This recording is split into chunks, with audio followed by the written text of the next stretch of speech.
Hello दोस्तों, बहुत बहुत स्वागत है आप सभी का हमारे इस यूट्यूब चैनल क्रैश एजुकेशन में।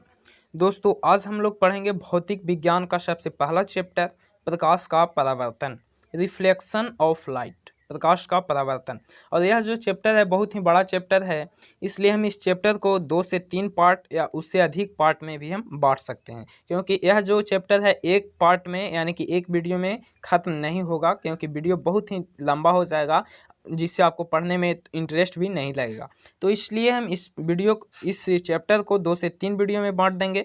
तो चलिए हम सबसे पहले पढ़ेंगे प्रकाश का परावर्तन, और उससे भी हम पहले पढ़ेंगे कि भौतिक विज्ञान क्या है, क्योंकि हम लोग पढ़ रहे हैं भौतिक विज्ञान और इसलिए हमें जानना जरूरी है कि भौतिक विज्ञान क्या है। तो वीडियो स्टार्ट करने से पहले हम आप लोगों को बता देना चाहते हैं कि अगर आप हमारे चैनल पर पहली बार आए हैं, पहली बार आप हमारे चैनल से पढ़ रहे हैं, तो प्लीज़ चैनल को सब्सक्राइब कर लीजिएगा और प्रत्येक दिन का वीडियो का नोटिफिकेशन पाने के लिए, लाइव क्लास का नोटिफिकेशन पाने के लिए बेल आइकन को प्रेस कर दीजिएगा, ताकि हम जब भी वीडियो इस चैनल पे अपलोड करें तो उस वीडियो का नोटिफिकेशन आप तक पहुंच जाए। तो चलिए बिना समय को गवाए हम वीडियो को शुरू करते हैं। तो हम सबसे पहले पढ़ेंगे भौतिक क्या है, भौतिकी क्या है, भौतिक विज्ञान क्या है, फिजिक्स क्या है। क्योंकि कुछ चीज़ पढ़ने से पहले, किसी भी विषय को पढ़ने से पहले उस विषय के बारे में जानकारी ले लेना बहुत ही आवश्यक होता है। तो भौतिकी क्या है, भौतिक विज्ञान क्या है? तो यह विज्ञान की एक ऐसी शाखा है जिसके अंतर्गत हम लोग प्राकृतिक में होने वाले प्राकृतिक घटनाओं के बारे में अध्ययन करते हैं। अब देखिए, भौतिक विज्ञान जो है किस विषय की शाखा है? तो विज्ञान की शाखा है, क्योंकि भौतिक विज्ञान विज्ञान के अंतर्गत आता है। तो यह विज्ञान की एक शाखा है, तो इस पे लिखेंगे कि यह विज्ञान की ऐसी शाखा है जिसके अंतर्गत हम लोग प्राकृतिक में होने वाले घटनाओं के बारे में अध्ययन करते हैं। अब भौतिक विज्ञान में क्या पढ़ा जाता है? प्रकाश का परावर्तन, प्रकाश का अपवर्तन, नेत्र, यही सब पढ़ना होता है भौतिक विज्ञान में। इसमें एसिड, अम्ल, क्षार, लवण, भस्म, ये सब बारे में नहीं पढ़ना होता है, और ना ही जीव जंतु के बारे में पढ़ना होता है। तो यह विज्ञान की एक ऐसी शाखा, इसका अगर डिफिनीशन कोई पूछे तो इस बताना है कि यह विज्ञान की एक ऐसी शाखा है जिसके अंतर्गत हम लोग प्राकृतिक में होने वाले प्राकृतिक घटनाओं के बारे में अध्ययन करते हैं। अब चलते हैं, हम लोग चैप्टर पे आते हैं। सबसे पहले हम लोग पढ़ेंगे कि प्रकाश क्या है। तो प्रकाश क्या है? तो प्रकाश एक ऐसा बाहरी भौतिक कारक है। अब बाहरी भौतिक कारक, इसका मतलब क्या है? तो प्रकाश जो है बाहरी चीज है, बाहर का कारक है, बाहर का, और यह जो है भौतिक कारक है। यह न तो रासायनिक कारक है और ना ही जैविक कारक है। यह जो है प्रकाश जो है एक प्रकार का भौतिक कारक है। तो इसलिए हम यहाँ पे लिखेंगे कि प्रकाश एक ऐसा बाहरी भौतिक कारक है जिसकी उपस्थिति में हम लोग किसी वस्तु को देखने की अनुभूति प्राप्त करते हैं। अब देखिए, यहाँ पे एक शब्द आ रहा है, जिसकी उपस्थिति में हम लोग किसी वस्तु को देखने की अनुभूति प्राप्त करते हैं। तो अगर बाय द वे एक कमरा है, उसमें बहुत सारे वस्तु रखे हुए हैं, अगर वहाँ प्रकाश ना रहे और वह कमरा अंधेरा है तो कोई भी वस्तु दिखाई नहीं देगा। जबकि इसका सीधा अपोजिट ले लीजिए, वहाँ पर एक बल्ब जला दिया जाए, वहाँ पर प्रकाशमान उस जगह को प्रकाशित किया जाए, तो वहाँ पर रखी सभी वस्तुओं को हम आसानी पूर्वक देख सकते हैं। तो यह देखने की घटना और ना देखने की घटना किसके अनुपस्थिति और उपस्थिति में हो रही है? तो वह जो मेन फैक्टर है वह है प्रकाश। तो प्रकाश एक ऐसा बाहरी भौतिक कारक है जिसकी उपस्थिति में हम लोग किसी वस्तु को देखते हैं या देखने की अनुभूति प्राप्त करते हैं। चूंकि प्रकाश न रहे तो हम लोग किसी भी वस्तु को देख नहीं पाते हैं। दिन में हम लोग सभी को नहीं देख पाते हैं। इसका कारण क्या है?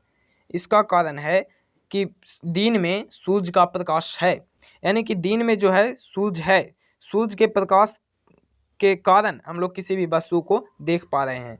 तो प्रकाश भी वैसा ही है, इसकी उपस्थिति अगर रहेगी तो हम लोग किसी वस्तु को देख पाएंगे, अगर इसकी उपस्थिति नहीं रहेगी तो हम लोग किसी वस्तु को नहीं देख पाएंगे।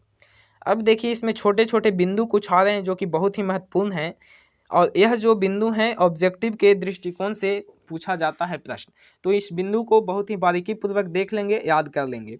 तो इसमें सबसे पहला क्वेश्चन है, सबसे पहला बिंदु है, स्टार देकर लिख लेंगे अपने कॉपी में कि प्रकाश एक प्रकार की ऊर्जा है। सही बात है, प्रकाश जो है एक प्रकार की ऊर्जा है। चूंकि प्रकाश न रहे तो हम लोग की ऊर्जा धीरे धीरे छिन्न होती चली जाती है। काम करने की स्टेमिना जो होती है धीरे धीरे छिन्न होती चली जाती है।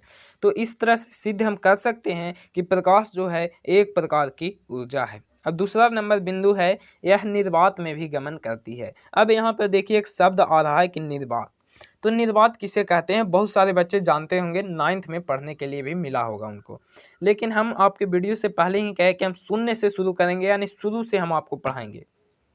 तो हम बता दें कि निर्वात यानी जहाँ हवा भी ना हो, जहाँ हवा भी ना हो उसे हम निर्वात कहते हैं। तो निर्वात में कोई भी चीज़ गमन नहीं करता है बशर्ते कि प्रकाश को छोड़कर।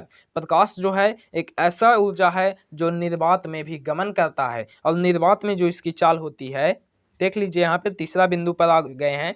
निर्वात में इसकी चाल 3 × 10⁸ मीटर होती है, 8 मीटर पर सेकेंड होता है। 3 × 10⁸ मीटर पर सेकेंड, या इसे हम 3 लाख किलोमीटर पर सेकेंड में भी व्यक्त कर सकते हैं। अगर मीटर प्रति सेकंड में पूछ दे तो यहाँ पे हम लिख देंगे 3 × 10⁸ मीटर प्रति सेकंड, जबकि किलोमीटर प्रति सेकंड में पूछ दे तो हम इसको 3 लाख किलोमीटर प्रति सेकंड लिख देंगे।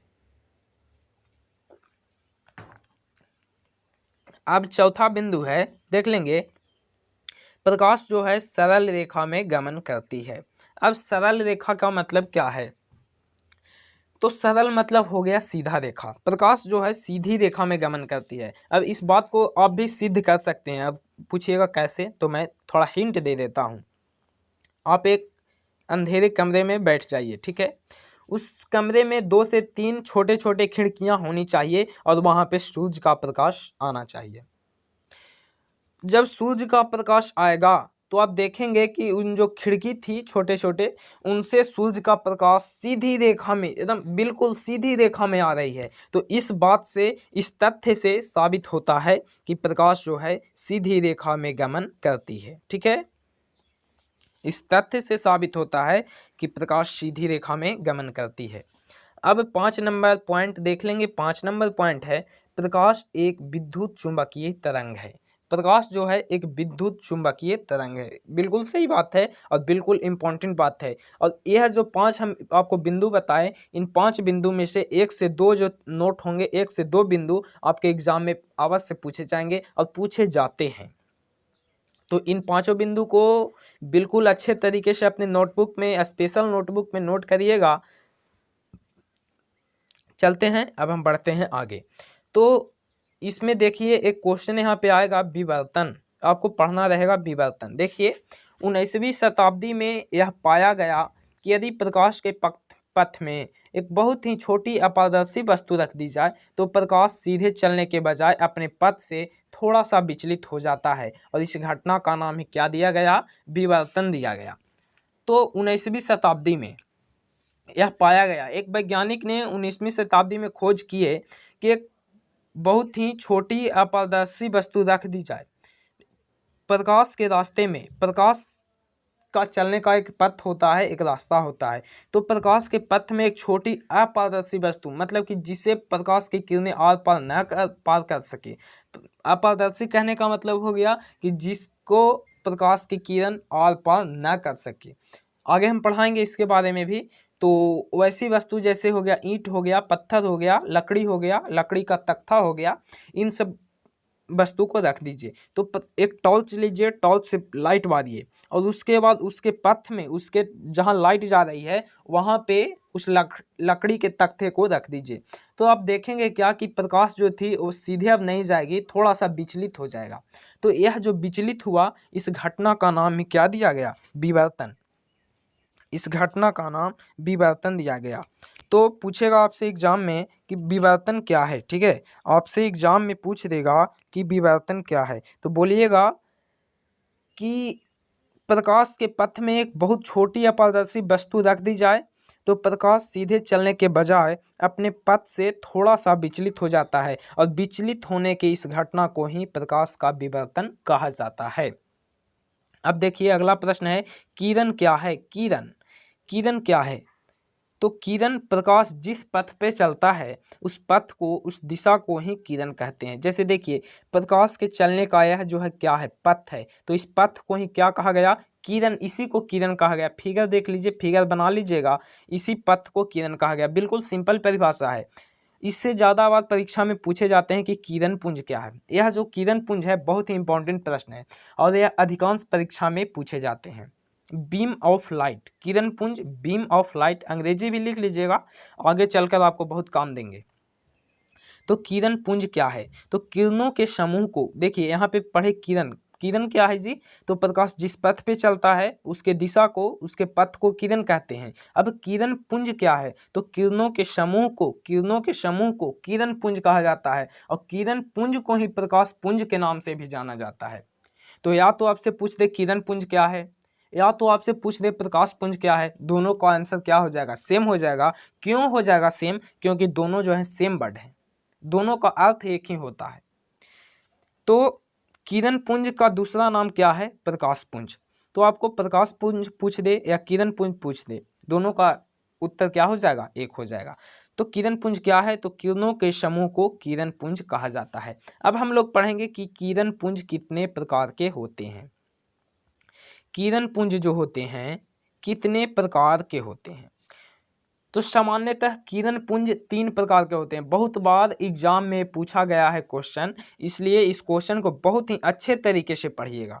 किरण पुंज 3 प्रकार के होते हैं। पहला जो किरण पुंज है वह समांतर किरण पुंज, दूसरा जो किरण पुंज है वह है अभिसारी किरण पुंज और तीसरा जो किरण पुंज है वो है अपसारी किरण पुंज। तो अगर बाय द वे पूछ दे, आप यहाँ से पढ़ के जाएंगे कि किरण पुंज क्या है और वहाँ जाकर पूछ दे कि आप अपसारी किरण पुंज क्या है, तो आप तो कहेंगे कि पढ़ाए ही नहीं थे। तो इसलिए हम बारीकी पूर्वक डिटेल्स के साथ हम आपको पढ़ा देते हैं ताकि आपको परीक्षा में कोई कठिनाई ना हो, किसी भी प्रकार की समस्या को झेलना ना पड़े। तो किरण पुंज या प्रकाश पुंज कह सकते हैं, 3 प्रकार के होते हैं। पहला है समांतर किरण पुंज। अब देखेंगे समांतर किरण पुंज क्या है।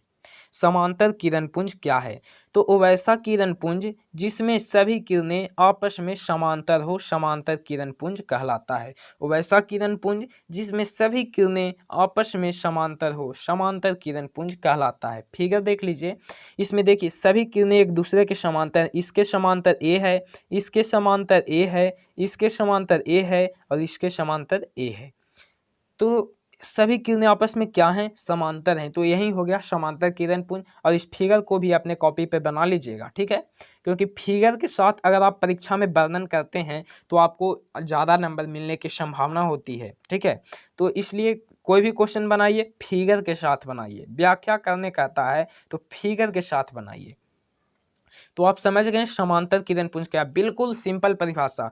वैसा किरण पुंज, और यह जो वर्ड है ना वैसा किरण पुंज, यह सभी परिभाषा में आपको देना है। समांतर किरण पुंज में भी देना है, अभिसारी किरण पुंज में भी देना है और अपसारी किरण पुंज, तीनों के तीनों परिभाषा में यह शब्द को देना है, वैसा किरण पुंज, ठीक है।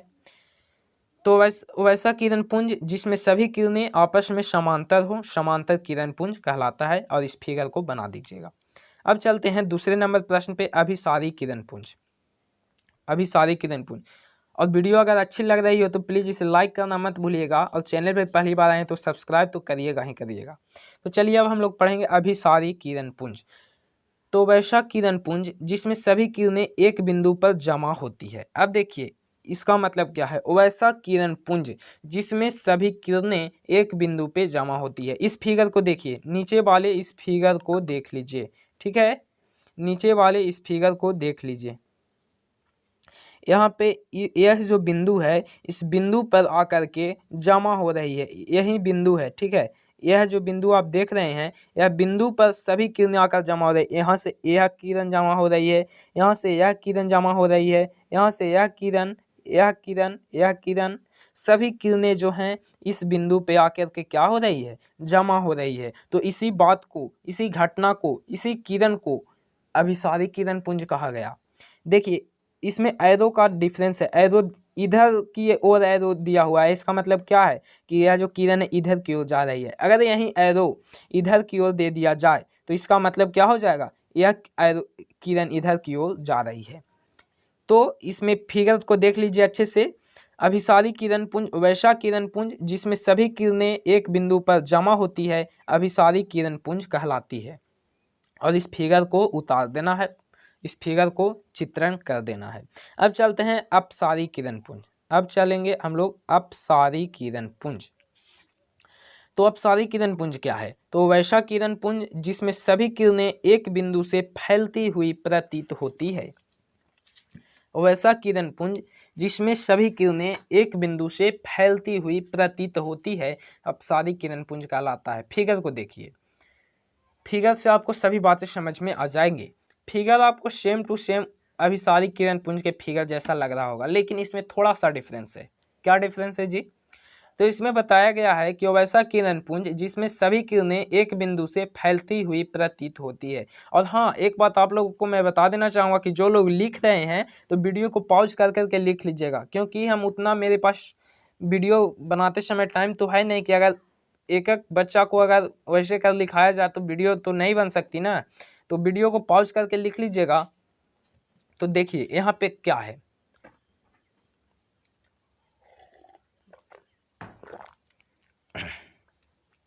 और वैसा किरण पुंज जिसमें सभी किरण एक बिंदु से फैलती हुई प्रतीत होती है। तो यह जो क्या है, एक बिंदु है। क्या है? एक बिंदु है।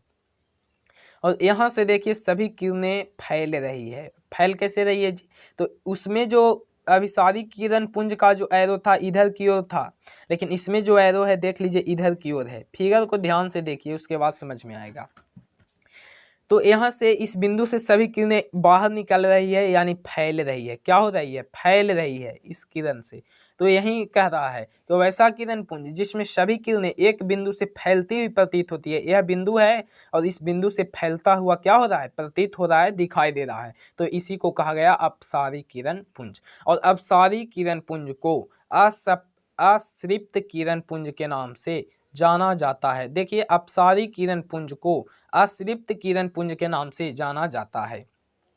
अब आपको एग्जाम में पूछ दे कि अश्रिप्त किरण पुंज क्या है, तो आप तो कहेंगे कि सर तो पढ़ाए ही नहीं, लेकिन आपको याद रखना चाहिए और वहीं बगल में भी लिख लीजिए कि अश्रिप्त किरण पुंज को अपसारी किरण पुंज के नाम से जाना जाता है। तो अपसारी किरण पुंज पूछे या अश्रिप्त किरण पुंज पूछे, दोनों का आंसर क्या होगा? एक ही हो जाएगा। अब चलिए आगे। आगे है आत्मदीप्त पदार्थ क्या है और अदीप्त पदार्थ क्या है। आत्मदीप्त और अदीप्त, ये दोनों क्वेश्चन में से भी एक क्वेश्चन आएगा। ये दोनों भी बहुत ही इंपॉर्टेंट है। हल्का प्रश्न है।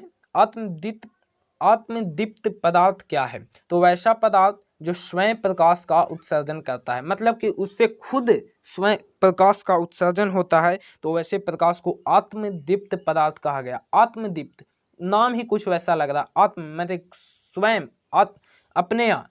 तो आत्मदीप्त पदार्थ वैसा पदार्थ जो स्वयं प्रकाश का उत्सर्जन करता है। अब कौन कौन ऐसे पदार्थ हैं जी जो स्वयं प्रकाश का उत्सर्जन करता है? क्या बल्ब है? तो बल्ब नहीं है, क्योंकि बल्ब खुद स्वयं का प्रकाश का उत्सर्जन नहीं कर रहा है, उसके अंदर करंट को दिया जा रहा है, विद्युत को दिया जा रहा है, तब वह जो है विद्युत का प्रकाश का उत्सर्जन कर रहा है। लेकिन ऐसे भी कुछ पदार्थ हैं, जैसे सूर्य हो गया, सूर्य जो है स्वयं प्रकाश का उत्सर्जन करता है। तारा हो गया, तारा भी स्वयं प्रकाश का उत्सर्जन करता है। जुगनू देखे होंगे, एक जो है कीट टाइप का है, जुगनू को देखे होंगे, कीट है एक प्रकार का, वह भी जो है प्रकाश का उत्सर्जन करता है। तो यह सब जो है सूर्य हो गया, तारा हो गया, जुगनू हो गया, और भी है उल्का पिंड है, तो यह सब जो है प्रकाश का उत्सर्जन करता है। तो इसे हम क्या कह सकते हैं? आत्मदीप्त पदार्थ। आत्मदीप्त पदार्थ वैसा पदार्थ जो स्वयं प्रकाश का उत्सर्जन करता है, आत्मदीप्त पदार्थ कहलाता है। अब देखिए दूसरा क्वेश्चन है अदीप्त पदार्थ। पहला था आत्मदीप्त पदार्थ, दूसरा है अदीप्त पदार्थ, वैसा पदार्थ जो स्वयं प्रकाश का उत्सर्जन नहीं करता है। इसमें सिर्फ नहीं लग गया, बस फर्क इतना ही है कि वह प्रकाश का उत्सर्जन कर रहा था और यह जो है प्रकाश का उत्सर्जन नहीं करता है। तो वैसा पदार्थ जो स्वयं प्रकाश का उत्सर्जन नहीं करता है, लेकिन यहाँ पे देख लीजिए, लेकिन प्रकाश की उपस्थिति में दिखाई देता है। स्वयं प्रकाश का उत्सर्जन नहीं करता है, लेकिन प्रकाश जहाँ है वहाँ दिखाई देगा, प्रकाश की उपस्थिति में दिखाई देता है। अदीप्त पदार्थ, उसे हम अदीप्त पदार्थ कहते हैं। जैसे में देख लीजिए, चंद्रमा है, टेबल है, कुर्सी है, ईंट है, बहुत सारे चीज हो जाएंगे। तो जितने भी आप देख रहे हैं जो प्रकाश की उपस्थिति में दिखाई देता है, वो सब हो गया अदीप्त पदार्थ, जो कि प्रकाश का उत्सर्जन नहीं करता है, लेकिन प्रकाश की उपस्थिति में दिखाई देता है। तो इसे ही कहते हैं अदीप्त पदार्थ। अब चलिए हम लोग पढ़ेंगे ऑब्जेक्टिव क्वेश्चन थोड़ा देख लेंगे। ऑब्जेक्टिव क्वेश्चन जितना भी अभी हम पढ़ाए हैं उनमें से ऑब्जेक्टिव क्वेश्चन है, देख लीजिए जितना हम अभी पढ़ाए हैं। और जो लोग कंसंट्रेशन के साथ मेरी पढ़ाई को पढ़ रहे होंगे, मेरी बात को सुन रहे होंगे, उनसे हम वादा करते हैं कि एक भी प्रश्न आपसे नहीं छूटेगा, यह मेरा वादा है। पहला क्वेश्चन, निर्वात में प्रकाश की चाल कितनी होती है? निर्वात में प्रकाश की चाल कितनी होती है? ऑप्शन नंबर पहला है 3 × 10⁻8 मीटर पर सेकेंड। ऑप्शन नंबर बी है 3 × 10⁻5 किलोमीटर पर सेकेंड। ऑप्शन सी है 3 × 10⁻7 मीटर पर सेकेंड, किलोमीटर पर सेकेंड। और ऑप्शन नंबर 4 है 3 × 10⁻9 किलोमीटर पर सेकेंड। तो आप लोग जान रहेंगे कि तीसरा ऑप्शन और चौथा ऑप्शन तो बिल्कुल नहीं होगा जी। अब बचा पहला और दूसरा। तो पहला भी आपको कंफ्यूज करने वाली बात है। 3 × 10⁸ यहाँ पे था मीटर, किलोमीटर नहीं था। इस बस सिर्फ के का फर्क है जी, देख लीजिए सिर्फ और सिर्फ के का फर्क है। यहाँ पे किलोमीटर है जो कि मीटर होना चाहिए था, तो इसलिए यह जो भी है यह भी गलत हो गया। अब है 3 × 10⁵ किलोमीटर पर सेकेंड। 3 × 10⁸ मीटर पर सेकेंड को किलोमीटर पर सेकेंड में कन्वर्ट करेंगे तो 3 × 10⁵ किलोमीटर पर सेकेंड इसका आंसर आ जाएगा। तो इसलिए इसका राइट आंसर ऑप्शन नंबर 2 हो जाएगा 3 × 10⁵। चूंकि 3 × 10⁸ किलोमीटर पर सेकेंड को, देखिए 8 जो पावर 8 था तो वो मीटर पर सेकेंड में था, लेकिन जब मीटर पर सेकेंड को किलोमीटर पर सेकेंड में कन्वर्ट किया गया तो यहाँ पर पावर कितना आ गया, 5 आ गया। ठीक है, अब चलते हैं दूसरा नंबर प्रश्न में। देखिए मैट्रिक में आपको इसी तरह से पूछेगा क्वेश्चन, सीधा आपको नहीं पूछेगा, थोड़ा सा हल्का सा घुमा देता है प्रश्न को। अब देखिए दूसरा प्रश्न है, निम्न में से कौन सा कथन सत्य है? ऑप्शन ए, प्रकाश सरल रेखा में गमन करती है। ऑप्शन नंबर 2, प्रकाश एक प्रकार की ऊर्जा है। ऑप्शन नंबर 3, प्रकाश एक विद्युत चुंबकीय तरंग है। और ऑप्शन नंबर डी, इनमें से सभी। तो इसका आंसर क्या हो जाएगा, इनमें से सभी। देखिए क्वेश्चन पूछ रहा है कि इनमें से कौन सत्य है, मतलब कौन सही है। तो पहला ऑप्शन है कि प्रकाश सरल रेखा में गमन करते हैं, ये भी बिल्कुल सही है क्योंकि मैंने आपको पढ़ाया पहले ही। दूसरा नंबर ऑप्शन है प्रकाश एक प्रकार की ऊर्जा है, ये भी मैंने पहले पढ़ाया कि प्रकाश क्या है, एक प्रकार की ऊर्जा है। और तीसरा है प्रकाश एक विद्युत चुंबकीय तरंग है, ये भी मैंने आपको पढ़ाया। तो चौथा इनमें से सभी, मतलब कि ये जो तीनों ऑप्शन जो हैं सभी सही हैं। तो इसका राइट आंसर क्या हो जाएगा, ऑप्शन नंबर 4। अब देखिए अगला प्रश्न देख लेंगे।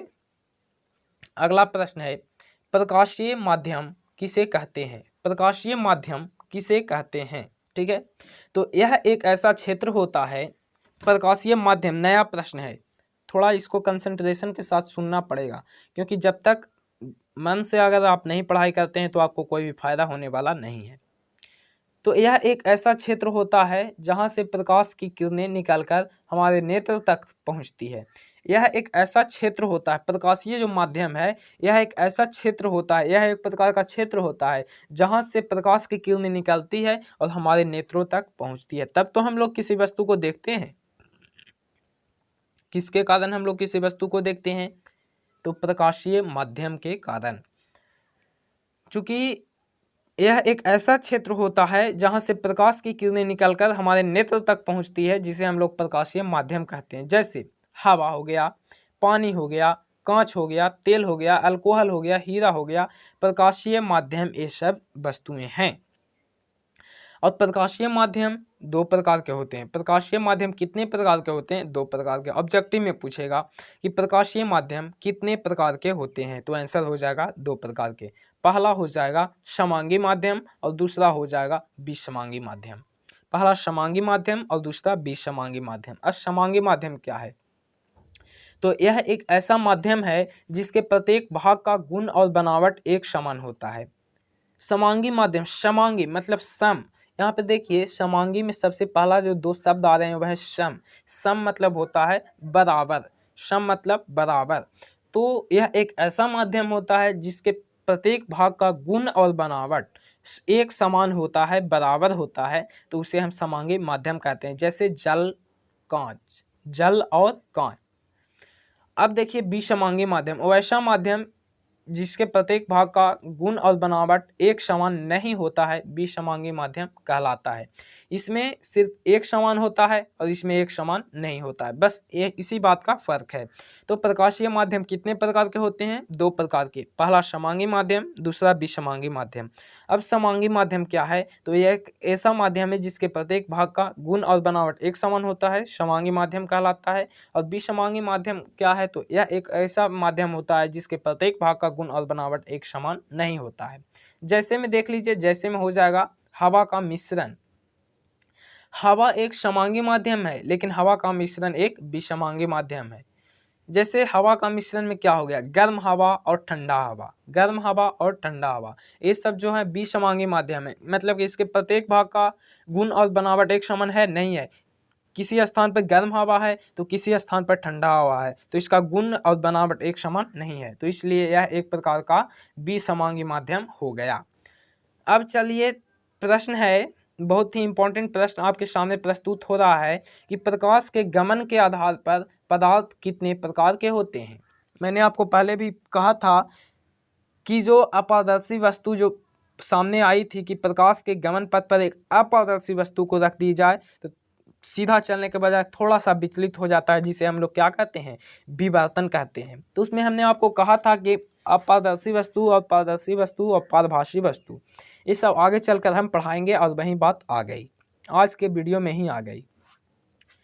तो प्रकाश के गमन के आधार पर पदार्थ 3 प्रकार के होते हैं। कितने प्रकार के? 3 प्रकार के। प्रकाश के गमन के आधार पर पदार्थ 3 प्रकार के होते हैं। पहला हो जाएगा पारदर्शी पदार्थ, पहला पारदर्शी पदार्थ, दूसरा पारभासी पदार्थ और तीसरा अपारदर्शी पदार्थ। फिर से सुन लीजिएगा, पहला पारदर्शी पदार्थ, दूसरा अपारदर्शी पदार्थ और तीसरा पारभासी पदार्थ। अब हम लोग इसका डिटेल्स के साथ व्याख्या करेंगे। तो सबसे पहले हम लोग देख लेंगे पारदर्शी पदार्थ, ट्रांसपेरेंट ऑब्जेक्ट, वैसा पदार्थ जिनसे प्रकाश की किरणें पूर्णतः पार कर जाती है, वैसा पदार्थ जिनसे पदार्थ की किरणें पूर्णतः पार कर जाती है पारदर्शी पदार्थ कहलाता है। जैसे कांच हो गया, हवा हो गया, पानी हो गया। अब समझिएगा इस मेरी बात को, एक पदार्थ लेते हैं, मान लीजिए हम एक कांच लेते हैं और उसमें इधर से हम अगर लाइट देते हैं तो उधर भी उसका लाइट चला जाता है, यानी आर पार हो जाता है। तो इसे हम कहेंगे पारदर्शी पदार्थ। जिसको मतलब कि प्रकाश की किरणें आर पार कर जाए उसको हम क्या कहेंगे? पारदर्शी पदार्थ। ठीक है, जैसे हो गया कांच हो गया, पानी हो गया, हवा हो गया।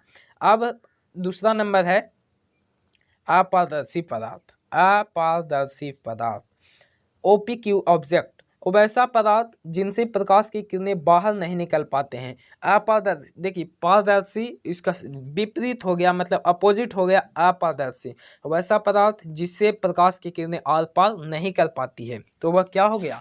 अपारदर्शी पदार्थ हो गया।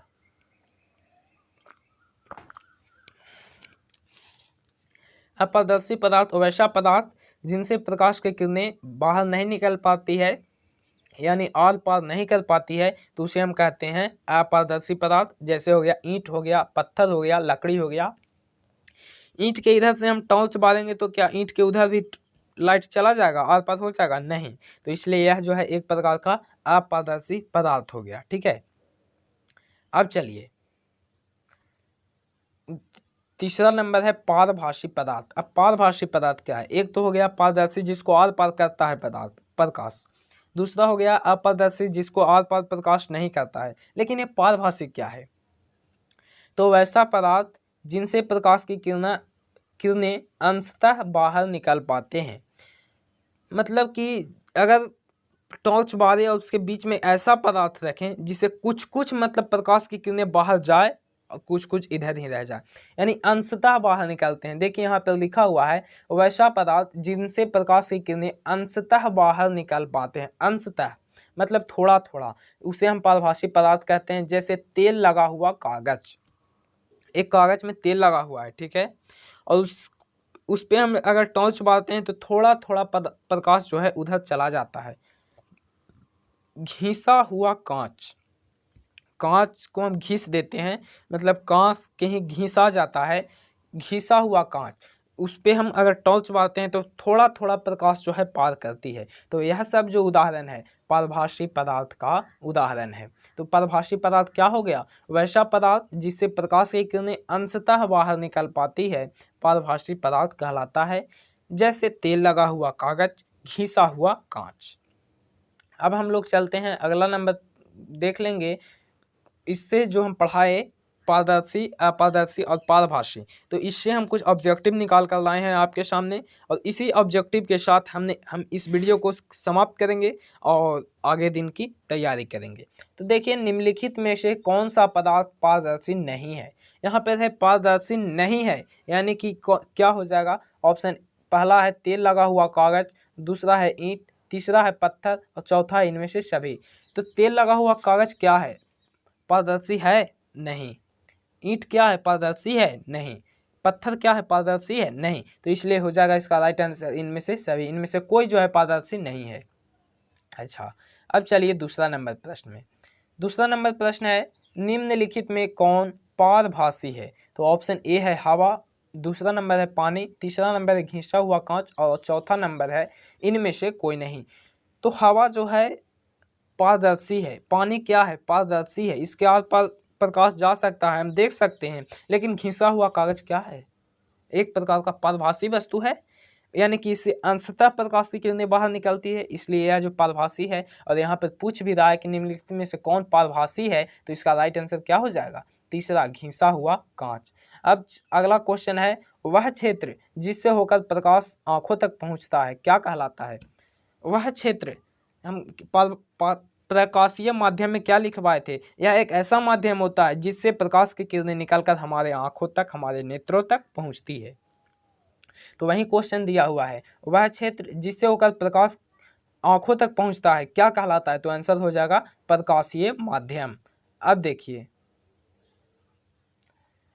प्रकाश की किरणें जिनसे पार हो सकती है क्या कहलाती है? तो प्रकाशीय माध्यम, पारदर्शी, पारभासी। यानी प्रकाशीय माध्यम से तो पार होता ही है, पारदर्शी से भी पार होता है और पारभासी से भी थोड़ा थोड़ा पार हो जाता है।